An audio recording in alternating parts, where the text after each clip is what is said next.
9장 2절입니다. 지난 시간에는 1절에 있는 내용들만 가지고 좀 내용을 다뤘었습니다. 그래서 최소한 오늘은 2절과 3절은 한번 나가보려고 그렇게 합니다. 자, 지난 시간의 내용을 좀 한번 복기해 보면 하나님께서는 인간에게 자유를 주셨다. 어디에 자유를 주셨냐면 의지의 자유를 주셨다. 그래서 그거를 그냥 자유의지라고 뭐 전통적으로 표현을 해왔기 때문에 그걸 쓰지 말아야 된다 뭐 이렇게까지 할 수는 없어요. 왜냐하면 외민에서도 이제 9장의 자유의지에서 아예 표현을 하고 있습니다. 그러나 조금 더 확고한 표현으로는 하나님께서 의지의 자유를 주신 것이다. 그러니까 의지의 자유다 이렇게 표현하는 게 더 좋고, 왜냐하면 진정한 자유의지는 누구에게만 쓸 수 있는 표현이기 때문에 하나님에게만 쓸 수 있는 표현이고, 그러니까 어떤 외부적인 요인의 영향을 받지 않고 자신의 의지를 사용하실 수 있는 분은 누구밖에 없다. 하나님 자신 외에는 그 어떤 누구도 없다. 천사도 심지어 사단도 우리도 다 마찬가지다라고 하는 겁니다. 그러니까 우리가 어떤 의지를 사용한다라고 했을 때에는 그냥 거침없는 것처럼 보이지만 결국은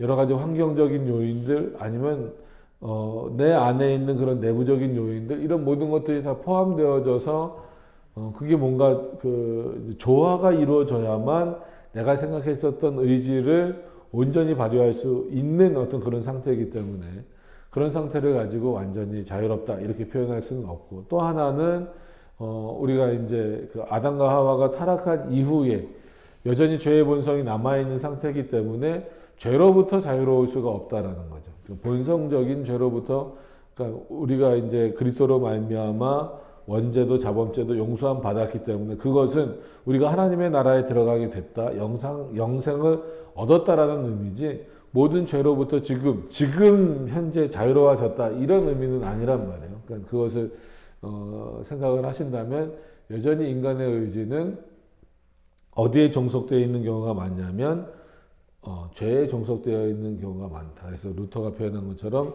노예의지다. 그리고 아무리 중생되었다라고 할지라도 여전히 그 죄의 본성이 남아있기 때문에 그 죄로부터, 즉 자신을 향한 죄로부터, 하나님을 떠나는 죄로부터 자유로울 수가 없다라는 거죠. 그런 차원에서 자유라고 하는 표현, 그러니까 의지가 자유롭다라는 것과 오해하시면 안 되는 거죠. 그러니까 의지가 자유로울 수 있죠. 어느 한계 안에서는 하나님이 허락하신 한계, 또 이 세상 안에서의 한계에서는 분명히 그 의지의 자유는 분명히 있습니다. 그러니까 하나님께서 억지로 우리를 로봇처럼 강요하시는 분이 아니라는 차원이라고 볼 때는, 그러나 그 의지가 완전히 자유롭느냐라고 했을 때의 문제는 하나님과 우리는 전혀 다르다.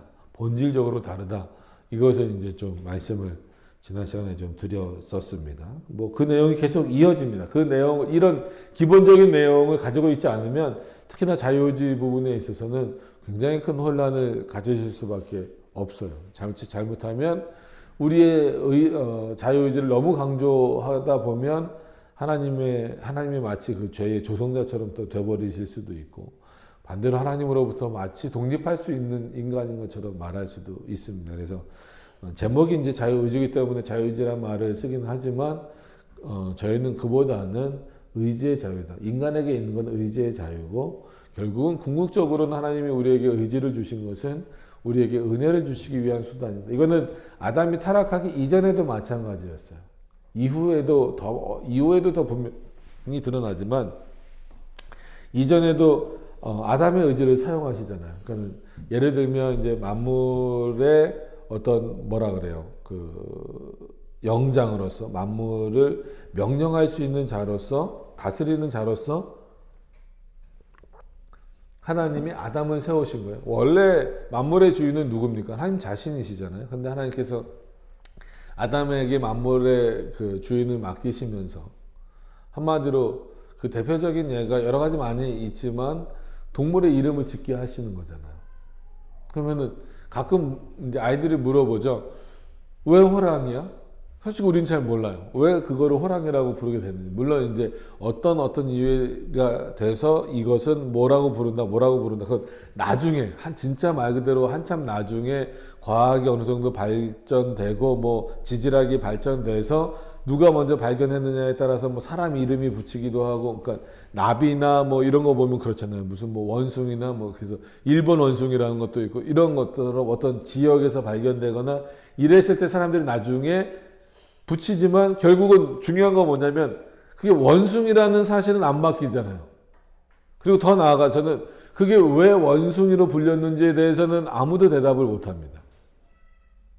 왜냐면 그거는 누가 그렇게 부르기 시작한 거예요? 아담이 그렇게 부르기 시작한 거예요. 그러면 하나님이 원숭이의 주인도 하나님이시잖아요. 한마디로 호랑이의 주인도 하나님이시잖아요. 그러니까 하나님이 아담에게 자 봐봐, 지금 이런 동물들을 내가 창조했지. 그러니까 이거는 내가 이제 호랑이라고 부를 거야. 너가 기억해야 돼. 이거는 사자라고 부를 거야. 너가 기억해야 돼. 그러니까 너도 이제부터는 저거를 부를 때는, 저 동물을 부를 때는 호랑이라고 부르고 이 동물을 부를 때는 사자라고 불러야 돼. 이렇게 하나님이 말씀하시지 않았어요. 그렇게 해도 문제가 됩니까? 안 됩니까? 안 되죠. 괜찮잖아요. 근데 하나님은 뭐라고 하셨어요? 아담의 의지를 자기가 자유롭게 사용하도록 허용해 주신 거예요. 허락해 주시는 거예요. 그래서 쭉 동물들을 지나가게 하셨다 그랬잖아. 하면서 이름을 붙이라고. 너가 붙이라고. 어떻게 보면 그게 지금 모든 동물들의 기초적인 이름들이 다 된 거란 말이야. 그러니까 이토록 하나님이 아담에게 주신 그 자유라고 하는 것은 우리가 생각하는 것보다 훨씬 큽니다. 그러니까 지금도 그런 차원에서 자유를 너무 협소하게 생각할 필요는 없어요. 근데 반대로 이걸 오해해서, 그러니까 이 자유를 하나님이 주신 것은 맞지만 아주 광대하고 마치 그에게 독립적인 것을 뭔가 부여하신 것처럼 생각을 해서, 주신 건 하나님이 맞지만 이왕 주신 이후에는 그 주신 자유를 주신 자도 어떻게 할 수 없다라는 것을 끌고 가면 안 된다라는 거예요. 그러니까 뭐 알미니안주의나 아니면 펠라기우스나 이런 인물들이 의지가 하나님으로부터 왔다라고 하는 것을 거절하지 않아요. 그죠? 그래서 믿지 않는 사람들과 다르게 그런 어떤 지난 시간에 말씀드렸던 어거스틴이나 칼빈이나 루터나 이런 사람들하고 논쟁했던 그런 뭐 피기우스도 그렇고 펠라기우스도 그렇고 이런 인물들이 의지가 하나님으로부터 주어졌다라고 하는 것을 부정하지 않습니다. 근데 아무리 하나님이라 할지라도 의지를 주시고 난 다음에는 그거는 인간의 자유에 맡겨야 한다, 이런 논리예요. 그러니까 선물과 비슷한 개념이죠. 제가 저희 애한테도 너 뭐 갖고 싶어?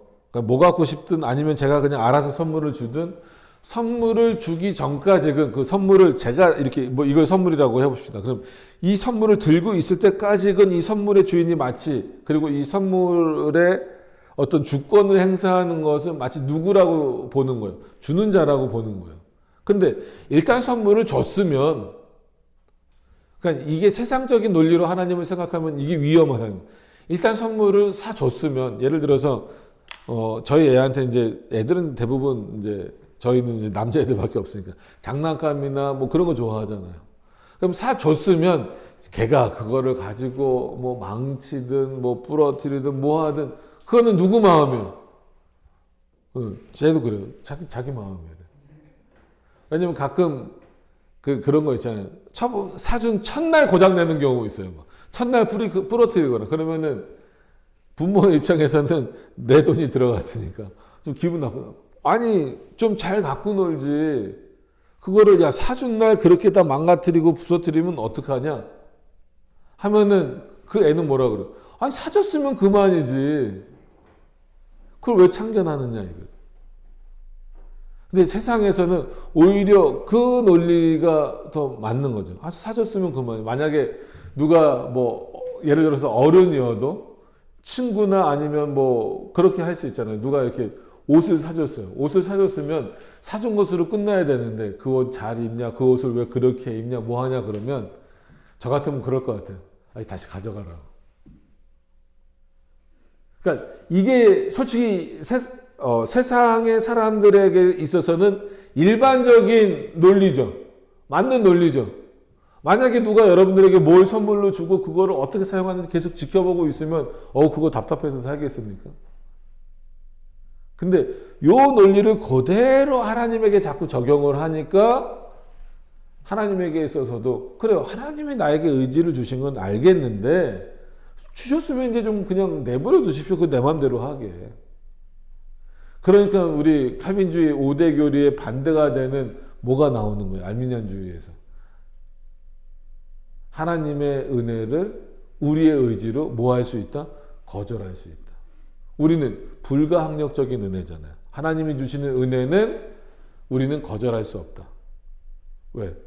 내 의지를 누가 주셨기 때문에 하나님이 주셨고 여전히 그 의지를 하나님이 나에게 은혜를 주시는 통로로 나에게 역사하시는 통로로 사용하고 계시기 때문에 그것은 그 하나님의 은혜는 거절할 수 없다. 거기서 은혜라고 표현되었지만 하나님의 뜻은 인간이 거절할 수 없다.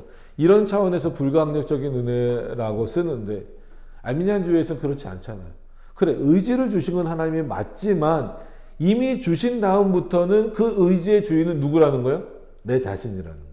그렇기 때문에 그 의지를 가지고 얼마든지 그 주신 자를 거절할 수 있다라는 논리가 나오는 거예요. 그러니까 사람들에게 있어서는 이런 아까 예를 들어 드렸던 그런 내용들이 일반적인 어떤 논리로 자리 잡고 있는 사람들에게 있어서는 누구의 논리를 더 받아들이기 쉽습니까? 알미니안주의의 논리를 받아들이기가 쉬울 수밖에 없어요. 그게 마치 정당한 것처럼 보일 수밖에 없고. 그래서 이 특히나 의지의 자유 부분을 다루는 데 있어서는 여전히 주신 자가 누구냐가 중요하고 의지의 주인이 누구시냐가 중요한 거고 하나님이 더 나아가서 인간의 의지에만 이렇게 포커스를 맞춰서 생각하기보다도 하나님이 전체 역사에 있어서 즉 하나님이 작정하시고 예정하신 그 일을 행하시는 섭리의 역사에 있어서 인간의 의지가 어떤 역할을 할 수 있느냐. 그리고 인간에게 그 섭리의 역사를 이루어 가시는 데 있어서 하나님께서 인간에게 의지를 선물로 주신 자유롭게 해주신 이유가 무엇이냐라고 하는 것을 분명히 살펴야 된다는 거예요. 그렇게 봤을 때에 우리의 의지는 하나님이 자신의 섭리를 즉 작정의 집행을 해나가시는 데 있어서 인간의 의지가 어떤 영향도 줄 수 있다라는 거예요, 없다라는 거예요. 없다라는 거예요. 이거는 인간의 의지가 자유롭다라고 하는 것과는 별개의 문제라는 겁니다. 그러니까 이거를 잘 구별을 못하니까 자꾸 어려움이 생기는 거예요. 분명히 우리의 의지는 자유로워요. 그거를 부정하진 않습니다. 또 말씀드리지만 여러분들 귀에다 대고 하나님이 오늘 아침에 교회 가라고 하신 적은 없을 거예요. 만약에 여러분들 귀에서 그런 소리가 들렸다라고 한다면 그거는 정신병원을 한번 가야 돼요. 신경정신과를 한번 가야 돼요. 하나님 그렇게 말씀하시는 분이 아니에요. 여러분들의 의지의 발동으로 여러분들이 갖고 있는 의지의 발동으로 인하여서 이 시간에 여기 나온 거예요. 내일 여러분들이 직장을 가고 학교를 가고 여러 가지 일을 할 때도 여러분들의 의지가 발동이 돼서 하는 거예요. 그래서 우리의 의지는 막 바뀌잖아요. 어쩔 수 없이 직장을 가야 되고 학교를 가야 되면 성재야, 너 내일 학교 가고 싶어? 안 가고 싶어? 근데 갈 거잖아. 그러면은 쟤는 어떤 의지예요? 학교를 가야 된다라는 의지. 그거는 어떤 의지입니까? 제도권 안에 있기 때문에. 근데 그 제도권 안에 있는 게 워낙 강하다 보니까 안 가면 벌써 학교에서 전화 오죠. 또 엄마 아빠한테 혼나죠. 그러다 보니까 자기 본래 의지는 어떻게 되는 거예요? 꺾이는 거예요. 근데 누가 보더라도 학교는 지금 어떻게 가고 있는 겁니까? 자유롭게 가고 있는 거예요. 이거를 어떻게 설명할 거냐면 그러니까 이런 것들만 보더라도요. 인간에게 분명히 의지가 있고 그 의지를 자유롭게 사용할 수 있다라고 하더라도 정말 아무 것으로부터도 영향을 받지 않고 자유로울 수 있느냐? 이거는 불가능한 겁니다. 솔직히 불가능해요. 완전히 불가능해요. 근데 그런 의지를 갖고 있는 인간이 어떤 것으로부터도 영향을 받지 않는 그 하나님께서 섭리하시는 이 섭리 역사에 영향을 줄 수 있다라고 생각하는 것 자체가 엄청난 큰 오산이에요. 그렇게 되는 것처럼 보이는 경우들이 종종 성경에도 나오죠. 그래서 하나님이 내가 뜻을 바꿨다. 봐라. 인간이 어떻게 하는 거에 따라서 하나님이 뜻을 바꾸기도 하시지 않냐.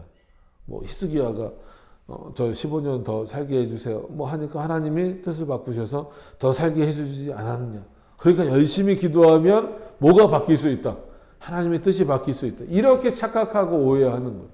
그건 하나님이 우리에게 적응하셔서 대화하시고 자신의 뜻을 알리시는 방식으로서 마치 인간의 의지를 들어주시는 것처럼 설명하고 있을 뿐이지, 하나님의 섭리와 하나님의 작정 안에서는 그 어떤 것도 우리의 노력으로, 우리의 의지로 바꿀 수 있는 것은 아무것도 없다라고 하는 것을 반드시 기억을 하셔야 됩니다. 그러니까 이런 부분들을 이해해 나가는 것이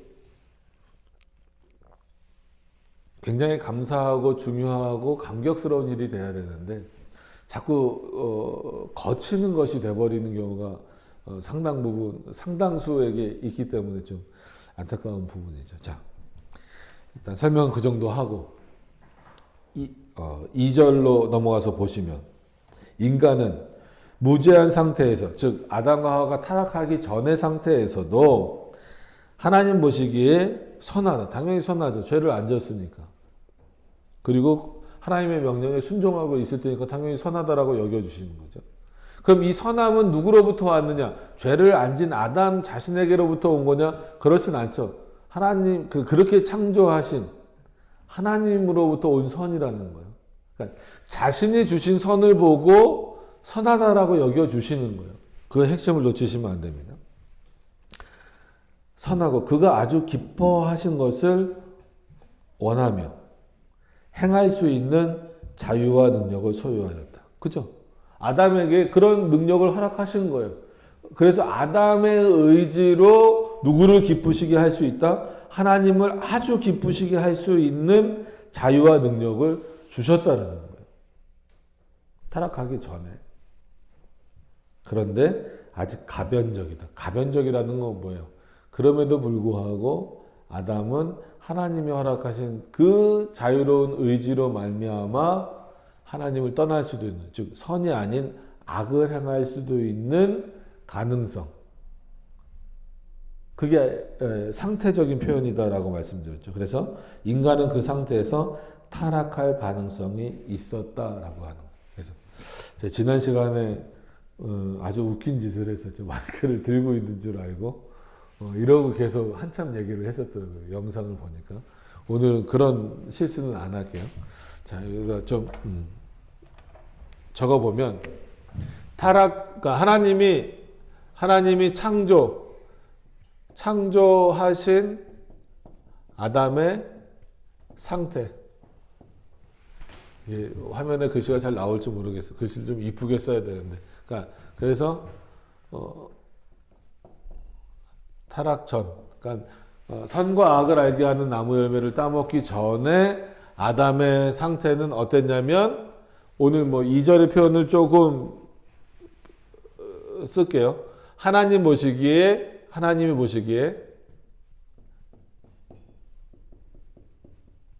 선한 상태로 창조하셨다라는 거예요. 그리고 이렇게만 창조하셨으면 좋았을 테다라는 표현을 함부로 쓰면 안 됩니다.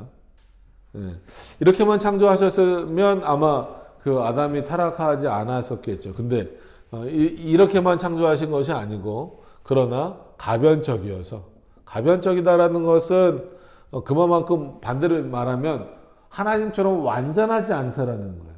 어떤 의미인지 아시겠어요? 하나님이 아무리 창조하셨어도, 그러니까 하나님이 창조하신 아담이 창조의 불완전성이라는 건 아니에요. 창조는 완전한 겁니다. 하나님이 창조하셨기 때문에 온 우주는 우리까지도 다 완전한 거예요. 그러나 그 창조에 있어서의 완전함과는 다르게 창조된 것들,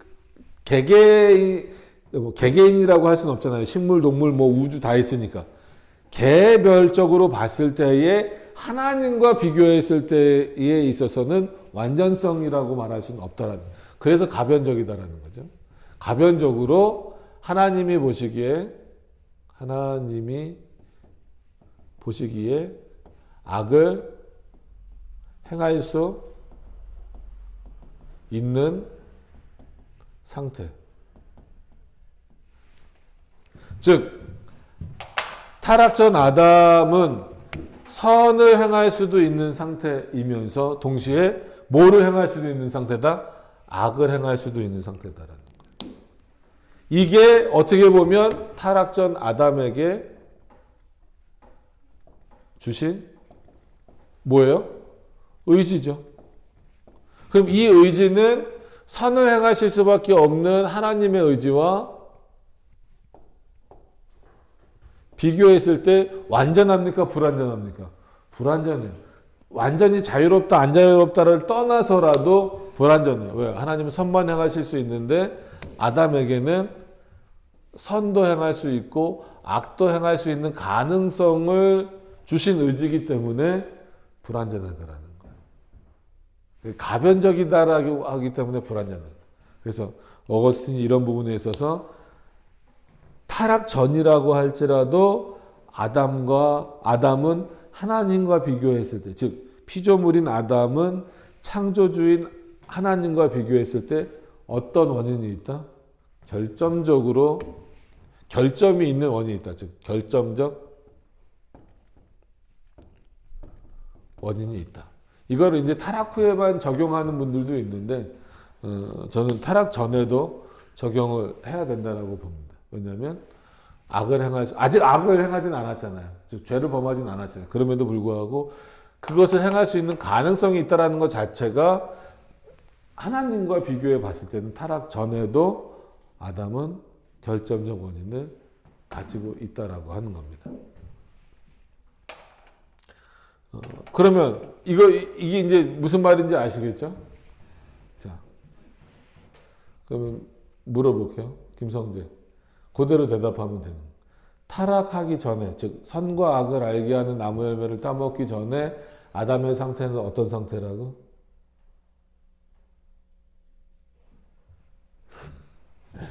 지금 시컨 똑같은 말을 몇 번을 반복을 했는데 그러면 바꿔서 질문. 하나님이 아담을 창조하셨을 때의 상태는 어떤 상태라고?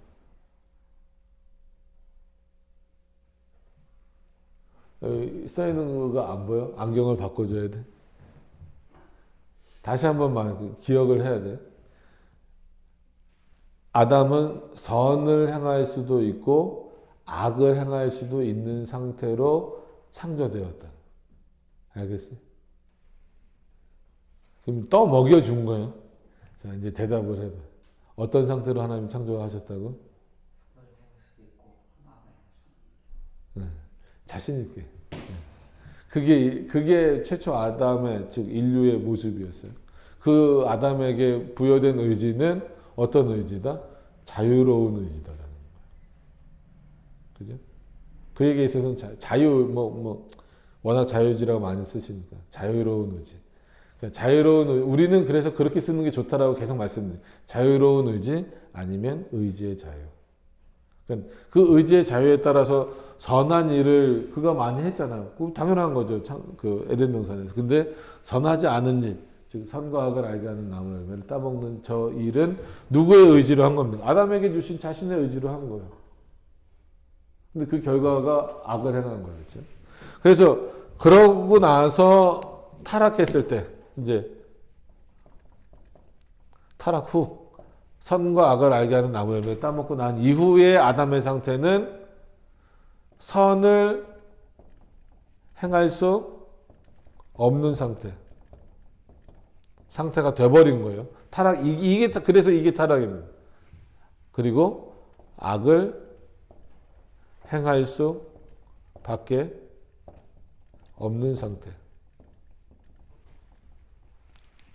이런 상태가 되는 거예요. 이게 전적 타락입니다. 이게 전적 타락. 근데 이 악은 도덕적인 악이 아니라 하나님께로 갈 수 있는 이 선은 도덕적 선이 아니라 하나님께로 갈 수 있는 그런 선입니다. 그러니까 도덕적 선은 남겨두신 상태죠. 그러니까 여기랑 여기랑 차이가 뭐예요? 이때는 선을 행할 수도 있고 악을 행할 수도 있는 상태였어요. 근데 타락 후에는 선은 행할 수 없는 상태예요. 악을 행할 수밖에 없는 상태가 된 겁니다. 이때도 이 의지는 요 아담에게 주셨던 이 의지는 그대로 오죠. 그러니까 이 의지는 이제는 어떤 의지예요?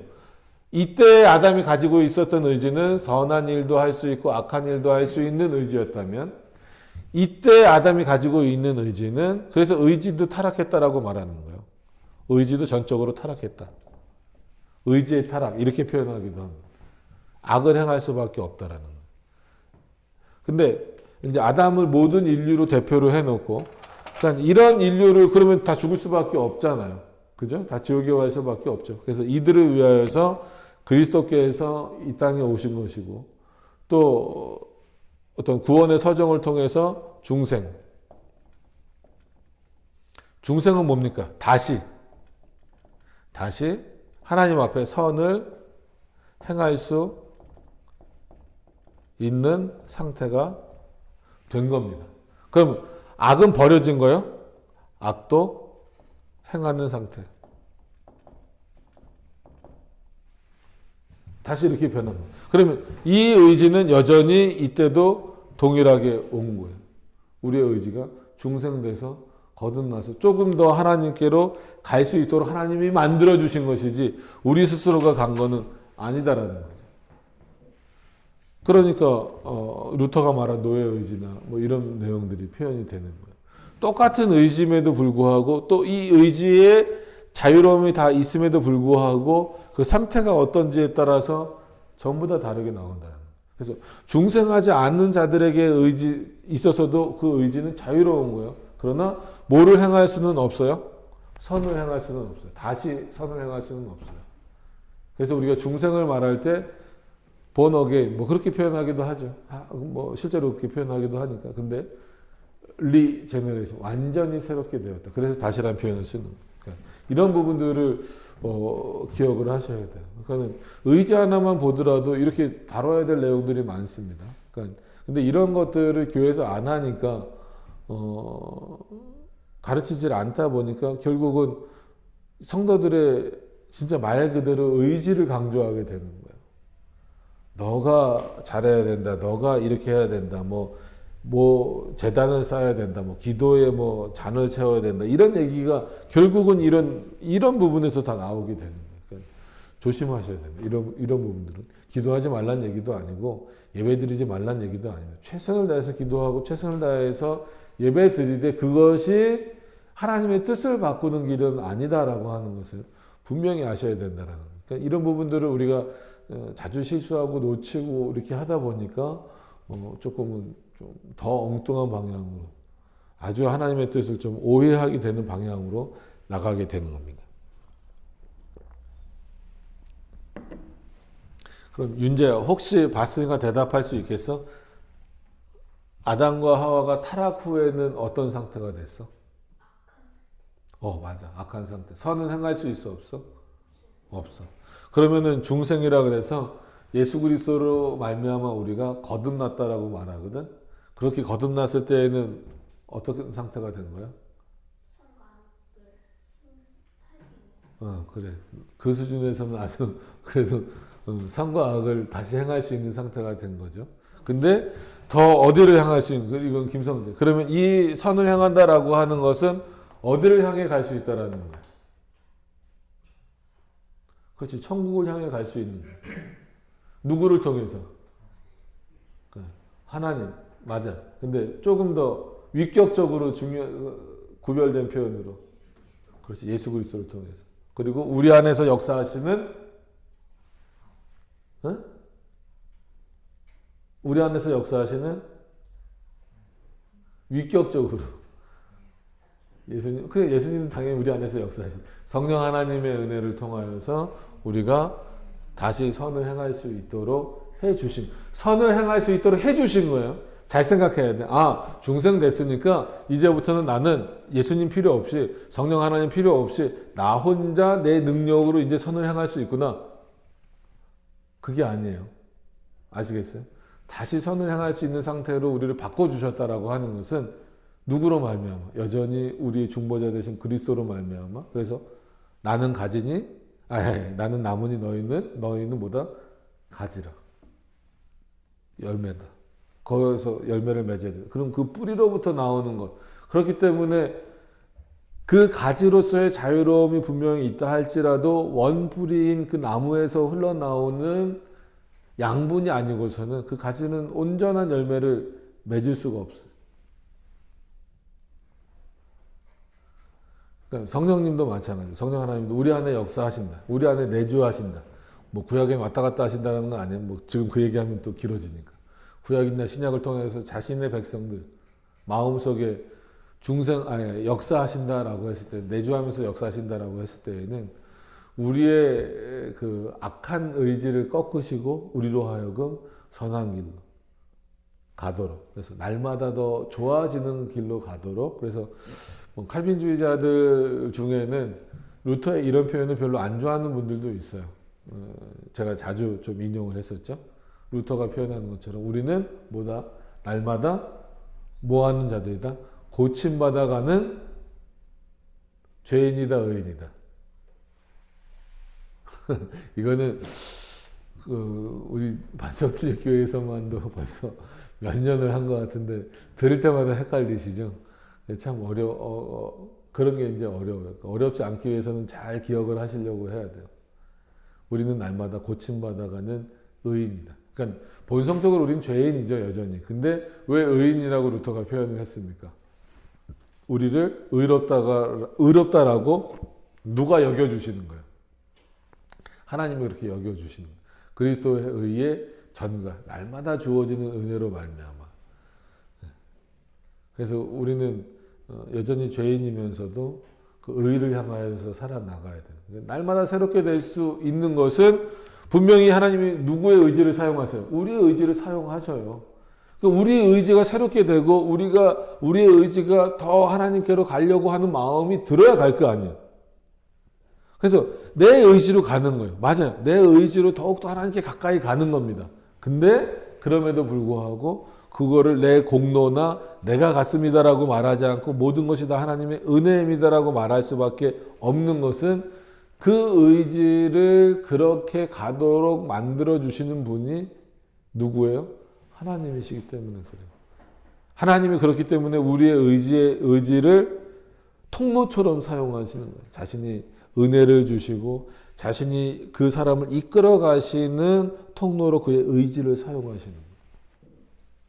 그래서 분명히 제 의지는 제 의지입니다. 그러나 이 의지를 사용하시는 분은 누구예요? 하나님이시다라는 거예요. 그래서 우리의 의지의 발동으로 나온 어떤 행동이나 어떤 공로나 이런 것들이 하나님에게 뭐가 더하여지는 것은 없어요. 그렇다고 뭐가 빼지는 것도 없지만, 그러니까 이런 부분들을 여러분들이 기억을 하신다면 조금 더 이런 부분들을 깊이 생각하시면서 하나님이 우리에게 의지를 주신 게 얼마나 큰 은혜인구나라고 하는 것을 확인케 됩니다. 그러니까 그 의지를 잘 사용하셔야 돼요. 자, 빠르게 좀 3절 좀 보죠.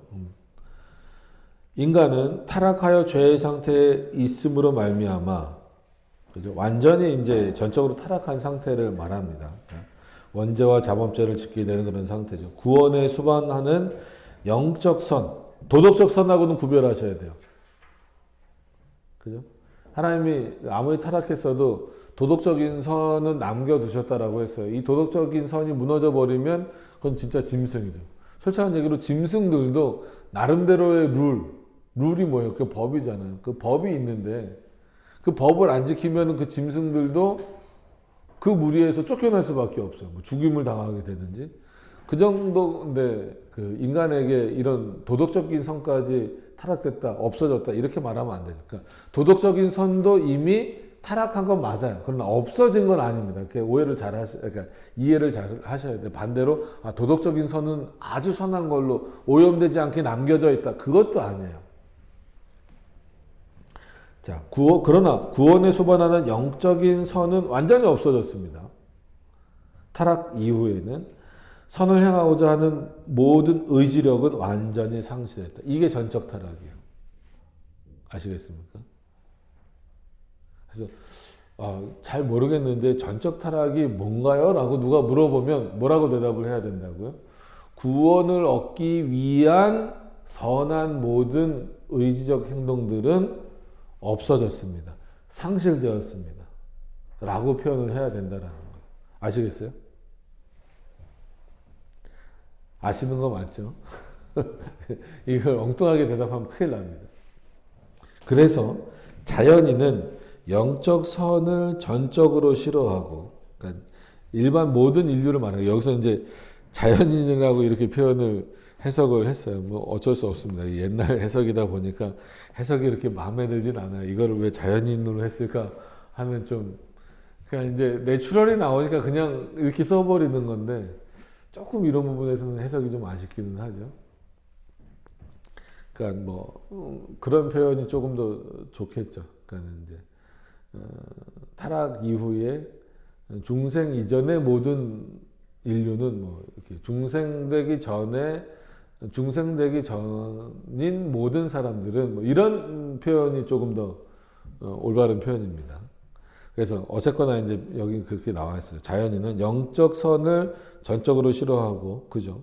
하나님께로 가는 걸 싫어하잖아요. 중생된 우리들도 안 좋아하는데, 솔직한 얘기로. 그죠? 또 죄로 죽었기 때문에 그 자신의 힘으로는, 맞아요. 그러니까 여기서 자신의 힘으로니까 뭐예요? 자신이 가지고 있는 의지의 자유잖아요. 인간이 가지고 있는 의지의 자유로는 뭘 못한다? 자신을 회개할 수 없다. 회개시킬 수 없다라는 거예요. 그리고 회개에 이르도록 뭐 할 수 없다? 준비할 수 없다. 요즘 이 회심 준비론 때문에도 또 좀 말이 많아요. 참 조금은 걱정스러운 부분들로 흘러가고 있어서 그렇지만 의외로 또 이 청교도에서 자꾸 회심 준비론을 말하거든요. 외민에서도 봐라 이런 부분들에서 다 있지 않냐 이렇게 표현을 하는데, 말 그대로 하나님이 회심을 준비시키는 일을 우리 의지를 통해서 하신다고 하더라도 그건 인간이 회심을 준비하는 게 아닙니다. 하나님이 그런 마음을 주신다라는 것을, 우리의 의지를 그렇게 사용하신다라고 하는 것을 표현하고 있는 것이지, 실제로 우리의 의지의 자유를 통하여서 우리 스스로가 회심할 준비를 해야 된다라고 표현하면은 큰일 납니다. 그거는 어떻게 표현하든지 잘못 얘기하면 안민양주의처럼 될 수 있어요. 그러니까 그런 부분들은 지금 여러분들에게 그런 얘기를 하기는 좀 저기 하지만 하여튼 조심하셔야 될 그런 부분들이에요. 그래서 우리 힘으로는 회개할 수 없다라는 거예요. 그래서 회개가, 그래서 여러분들에게 말씀을 저번에도 드렸던 것처럼 우리는 회개는 마치 그냥 내 죄를 하나님 앞에 구하는 것, 그래서 내가 하는 것이다라고 많이 표현을 했잖아요. 근데 그렇지 않습니다. 솔직히 회개조차도 어떤 면에서는 누가 하도록 하시는 거예요? 하나님이 하도록 하시는 거예요. 누구의 의지를 사용하셔서? 우리의 의지를 사용하셔서. 그렇기 때문에 회개는 뭡니까? 은혜입니다. 은혜. 회개할 수 있다는 것 자체가 은혜예요. 이게 죄다라고 깨달을 수 있는 것 자체가 은혜인 겁니다. 왜냐하면 우리의 의지는 이미 어떤 상태가 됐으니까, 죄를 좋아하는 상태가 됐으니까, 죄를 좋아하는데 이게 죄라고 말하고 싶겠어요? 아니죠. 하나님으로부터 떠나는 걸 좋아하는데 이렇게 하나님이 기뻐하신다라고 말할 수 있겠어요? 아니죠. 그러니까 우리의 의지를 사용하셔서 이거는 하나님이 기뻐하시지 않는 거야, 이거는 죄야 라고 말할 수 있는 것은요, 기적에 가까운 은혜입니다. 왜? 우리 의지는 원래 그걸 좋아하니까. 좋아하는 것을 잘못했다라고 말하고, 좋아하는 것을 틀린 거라고 말하고, 좋아하는 것을 죄다라고 말할 수 있는 것은요, 우리 안에서 나올 수 없어요. 이런 차원에서 하나님이 은혜를 주셔야만 나올 수 있는 겁니다. 그래서 오늘 써드린 거를 좀 기억을 하셨으면 좋겠어요. 타락 전 이런 상태에 있는 아담에게도 하나님이 의지를 주셨어요. 이 의지가 타락 후에 같이 타락했다 할지라도 여전히 이 의지는 자유롭죠. 어디 안에서? 죄 안에서. 중생된 이후에서도 이 의지는 자유롭습니다. 어디 안에서? 그리스도 안에서. 그리스도 안에서를 오해하시면 안 되죠. 그리스도가 은혜를 주시는 그 안에서. 그래서 실제로 우리의 의지는 자유로워요? 안 자유로워요? 이거는 분명히 하셔야 돼요. 자유로워요? 정말 자유로워요. 그러나 이 의지가 하나님으로부터 떠날 수 있습니까? 없습니까? 없어요. 하나님의 뜻을 거절할 수 있습니까? 없습니까? 없습니다. 거절하는 것처럼 보이죠. 난 안 믿어요. 난 하나님 싫어요. 어떻게 보면 그 거절케 하시는 것조차도 누구의 역사다라는 거예요? 하나님의 역사다. 그래서 지난 시간에도 살짝 언급해 드렸지만 가까운 원인과 먼 원인에 대한 그 구별을 잘 하지 못하면 이 의지 부분은 또 어려움에 봉착할 수밖에 없습니다. 그래서 솔직히 외민에서 그 가까운 원인, 먼 원인을 아주 자세하게 설명하기는 좀 어려워요. 그렇게 설명되어 있지도 않고. 그러나 결국은 이 부분에서 그런 내용들을 한 번 더 설명하지 않으면 또 혼란스러운 부분들이 있기 때문에 다음 시간 이제 4절, 일단 4절을 보는 것으로 하겠습니다. 4절, 5절을 보는 것으로 할 텐데 진행되는 그 내용에 따라서 조금 변동이 있을 수도 있습니다. 그래서 다음 시간에는 이런 내용들을 그러니까 4절의 내용과 좀 더불어서 먼 원인, 가까운 원인도 잠시라도 짧게라도 설명을 좀 드려보도록 그렇게 하겠습니다. 자, 우리 오늘은 이 정도 하시고 마치도록 하겠습니다. 기도하도록 하겠습니다.